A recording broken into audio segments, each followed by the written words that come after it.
যুগেরও অধিক সময় ধরে 2024 সালের 5 জুন 18 পরিপত্রটি বাতিল করা হলো।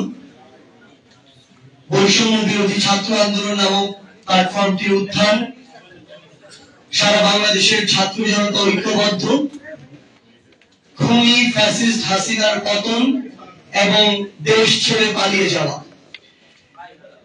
এটি অভ্যুত্থানের পরে নতুন এক বাংলাদেশ।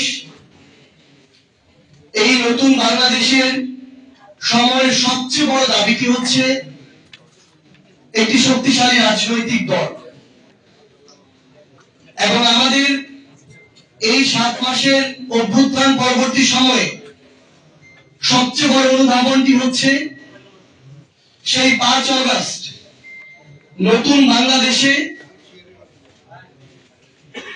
আমরা যে স্বপ্নগুলো দেখেছি, এই জুলাই স্পিরিটকে সামনে রেখে নতুন বাংলাদেশকে আমরা যেই জায়গায় কল্পনা করেছি, বাংলাদেশকে সেই জায়গায় নিয়ে যাওয়া একটা দীর্ঘ লড়াই। এবং আমরা আমাদের জায়গা থেকে বিশ্বাস করি যে হাজারো শহীদের জীবনের উপরে, প্রায় 1.5 লক্ষ ভাই বোনের রক্তের উপরে দাঁড়িয়ে যে নতুন বাংলাদেশ, এই বাংলাদেশে এই দীর্ঘ লড়াইটি করে সেই আগামী প্রজন্মকে উপহার দেওয়া আমাদের কাছে একটি আমানত। এবং আমরা আমাদের এই লড়াইটি করে যেতে চাই।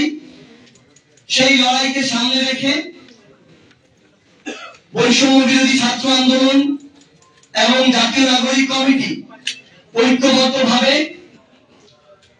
নতুন একটি রাজনৈতিক দলের আত্মপ্রকাশ করতে যাচ্ছে।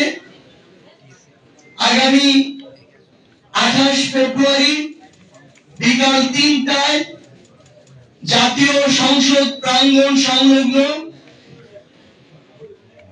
মানিক মিয়া এভিনিউতে এই নতুন রাজনৈতিক দলের আত্মপ্রকাশ করতে যাচ্ছি। আমরা আমাদের এই আত্মপ্রকাশের যে শপথ, সেই শপথটি এই বাংলাদেশের 18 কোটি মানুষের আশা আকাঙ্ক্ষার যে প্রতীক, ওই জাতীয় সংসদ, সেই জাতীয় সংসদকে সামনে রেখে এই শপথটি করতে চাই।